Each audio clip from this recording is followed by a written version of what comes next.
The warning alarm would have been followed by an actual watch or warning. Reception of this broadcast and the warning alarm will vary at any given location. This variability, normally more noticeable at greater distances from the transmitter, will occur even if you are using a quality receiver in perfect working order. To provide the most consistent warning service possible, the warning alarm will normally be activated for warnings in selected watches within a 40-mile radius of your transmitter. This area includes the following counties in the Atlanta listening area: Cherokee, Clayton, Cobb, DeKalb, Douglas, Fayette, Forsyth, Fulton, Gwinnett, Henry, Newton, Rockdale, and Walton.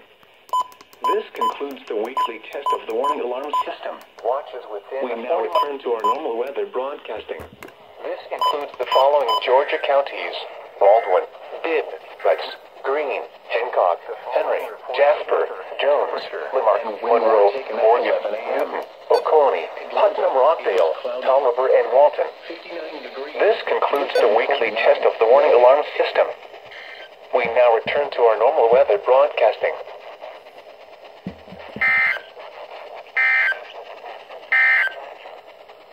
Here is the hazardous weather.